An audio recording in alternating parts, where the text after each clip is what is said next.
happened today is a lot of Americans have overtaxed their liver.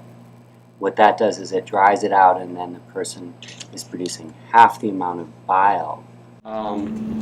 So this bile problem is a problem for 2012. Everyone in here is affected.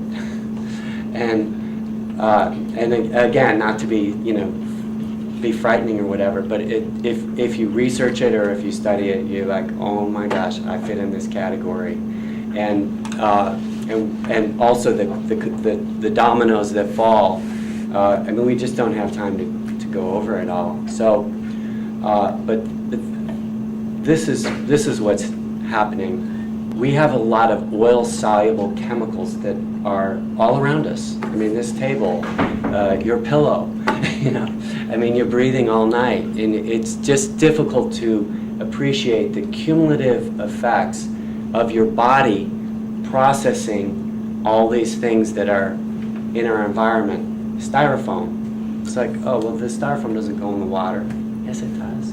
The plastic, like you pull up to a gas station, they have all the plastic bottles out. I do get a little bit choked up because it's just disturbing to me when I see this. People are buying this water and they're drinking it, and what are they getting? Petroleum chemicals. You can even taste it in the water. And so, what were you saying was the other example? The crops that are sprayed. Okay, yeah. The produce. We have a very corn-based farming system. We grow a lot of corn, and we use a lot of corn syrup. And likewise, we use a lot of petroleum to grow that. So it's a huge industry, where talk about oil dependency. We're dependent, the farming is dependent. And so what you have are these states with just acres and acres of just corn. And the soil is not life-giving anymore. It's kind of like styrofoam. And so how they've gotten around the fact that the soil is depleted is they spray petroleum chemicals on the crops itself. So the average bushel of corn, which is not very much corn, today uses 1.2 gallons of petroleum fertilizers. So it seems like, oh, that's not a big deal. But the New York Times wrote an article about cow raising because they're feeding the cows so much corn, and they called the cow a modern fossil fuel machine. Okay, so what that means is they're saying the average cow in this country is consuming 680 gallons of petroleum-based products during its lifetime because they eat a lot of food. 680 gallons. So, on an economic level, that sounds like, wow, we're using a lot of oil products to raise a cow. But from a colon perspective, it's a nightmare. Okay, so how? Because the petroleum, what happens within the body of the cow is the cow cannot metabolize all these products that it's being fed. And so molecular structure of the oil itself goes to the fatty tissue of the cow. So every time you eat a hamburger that's about 40% fat, you're consuming petroleum products. So that's no big deal. Your body metabolizes it out. No, it doesn't. Your body stores it, okay? And your liver is designed to metabolize it out, but it requires an oil to convert the oil to a water soluble. So we're all familiar with oil-based paint, right? You can't clean the paintbrush in water. Neither can your liver clean all these oil chemicals with water. It requires an oil, and it's a dietary oil that completes the molecular structure so that you can either sweat or urinate out these oil chemicals. What's happening is all that's been refined out. So when you're talking about the difference between whole foods and refined foods, definitely the refined foods have had all the oils refined out, and a lot of people are still in the belief that a low-fat diet is a beneficial diet. And the low-fat diet is not the beneficial diet because your body requires oil because we are fatty things. And and our brain is 60% fat. We're continually requiring fats to keep our system running. So what happens is the liver begins to store these petroleum type chemicals, including pharmaceuticals. A lot of pharmaceuticals are made from oil soluble products, and that then dries the liver out and it loses its ability to produce bile. Okay, so an inadequate bile causes your food then to become greasy, which prevents the nutrition from being assimilated and creates excess waste, which creates a drag all the way down, and your body's not designed to function under just that simple condition. And so you get a buildup. On this diagram, if you have half bile, which is what I say is a very common disorder, and it will become, how, vitamin C, vitamin B, vitamin D, different things are in the news. This is sort of cutting edge because next it's going to be bile. Are you helping your bile? It just hasn't hit our awareness yet, but we're in a bit of a crisis related to it. So we have 2 times the grease, 1/2 the digestion, 2 times the waste, which results in constipation, which is what I see. Okay, and I haven't had a single person yet that wasn't in trouble on this point. Is if you're not accessing enough nutrition, you have increased hunger. I'm hungry all the time. And so then the food makers, just take a look back there. What do you have? Reese's, Coca-Cola. I mean, all your options are sugar-based. And really we should be getting our fuel from fats. But sugar bypasses this loop of being congested because you can burn it. It's flash burning. But it doesn't solve the original problem, which is that the liver has become dry. So how do we know then, how do we get to what the right fats are, right? Because so we've identified that we need fats in our diet, but the fast food hamburger has plenty of fat, but it's not the right fat. So Correct. How do we get to really knowing and understanding what are the right fats that we need to use to fuel our bodies? Okay, well that's a great question. And it's extremely simple. There is a product, it's called Udo's Choice Oil, UDO, and he wrote a book, This Fat, about it. He is from Canada, and he was like the Orkin man, like spraying the pesticides. He became extremely ill and did a lot of research about how to overcome. And so he formulated all organic, the perfect blend of oil, and it's about $27 to $30 for a 17-ounce bottle. And I would advocate that every American should be taking that just to undo the damage that's been done, to increase the liver's ability to detox, which is, it's a detoxing organ. And so to feed the inner organs, because it's difficult to appreciate. We think of our body as just our body, but the different organs require different forms of nutrition to accomplish their job. And so any type of quality flax oil would be beneficial to include in your diet. It's a very specific type of oil, but it's one thing, flax oil or Udo's oil. Fish oil also. Is there a difference in flax oil and flaxseed oil? Same Or thing. just flax seeds? No. For example, I just had yogurt with ground flax seeds on it. And is that as beneficial as taking flaxseed oil? Well, one thing about again, it's amazing how it comes down to the molecular structure of things, but the oil is extremely temperamental. It goes rancid.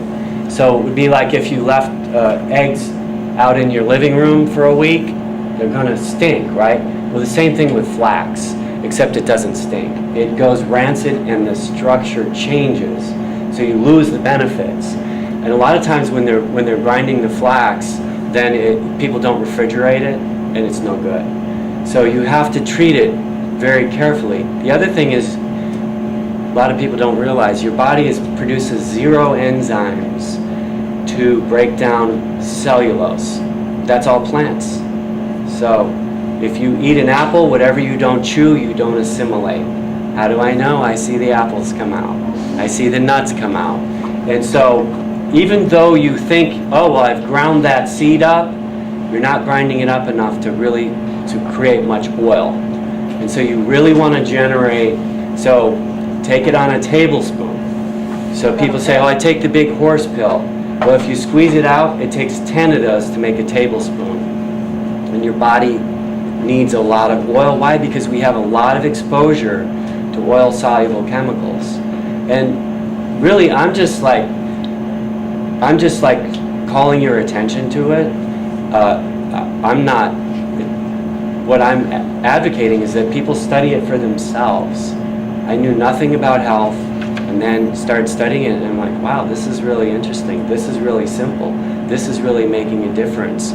So I'm 53. I haven't been to the doctor in 12 years, and I'm healthy. I don't have anything wrong with me. Nothing. So there must be something I'm doing correctly. You see what I mean? But how did I get there? I mean, I used to eat fast food. I thought it was great. My grandfather ate fast food. I thought, he lived to be 90. I thought,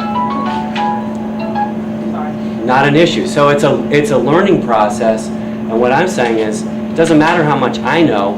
You learn this. If I'm telling you that your body is in a deluge of petroleum-type chemicals, and it makes a huge leverage difference, and if you have a certain type of illness, you probably could trace it back to the fact that you're not digesting your food. You're not getting the nutrition for repair. But don't take my word for it. I mean, study it. Like, I'm the immediate benefactor of the things that I've learned. So we've tended to view like our health. We're going to go to an expert and they're going to tell us what to do. It's not going to happen. It's really up to you. And so when I'm saying, wow, this is really an issue, it's an issue that matters, but research it yourself and find out for yourself. The alternative, and the reason why I'm here is because I haven't seen any of you in particular, but I've seen people like you, and when they come in, they're crying. So I know that some of you, if you came in, you'd be crying. We've got a group of people that are very interested in understanding the importance of a whole food diet. So I think that's part of what we're hoping to be able to get from you. So I completely appreciate your point about study it and learn it yourself, but that's part of what we're hoping that you can do for us is to educate us a little bit on where do we start. It can be overwhelming, and we all work full-time jobs, so it might be difficult for us to invest the kind of time that you've invested into studying it for you. So I think what we're hoping to achieve here, at least me personally, and I don't want to speak for everybody else, is I'd like to understand a little bit the basics. I think I'm a pretty healthy person. I subscribe a little bit to everything in moderation, but I don't eat fast food. For example, I asked you the question about the flax seeds, so let me take that in that step. So I do keep my flax seeds in the refrigerator because I know that's important. I grind them up in a coffee grinder, and I do put it in like my steel cut oats, and I put it in my yogurt, and I try to eat that every day. I don't know if that is helping me, not helping at all, not doing anything. Is it good enough? I also take the omega-3, horse pill every single day. So I'm trying to do the right things, but I admittedly don't have the time to research as much as you do. So I'm hoping that for this group that we can at least kind of get the basics of what does it even mean, a whole food diet. I mean, obviously there's a lot of good fresh fruits and veggies, and we do read a lot of conflicting information in the news and the media. So how do you really know where to start? And I mean, if everybody else is in a different place than I am, forgive me, but that's kind of where I am today. Okay. Well, I could tell you eat an apple a day. Okay. And people have eaten an apple a day, and I heard specifically the guy who ate an apple a day and got stomach cancer. Okay. So I would want to relay to you that there's a lot of factors, and there should be enough time in the day, if it's important to you, to spend time and maybe research it on your own. That is a definite component. It's a huge component because the information that's just typically presented is lacking. And that is specifically what I'm saying.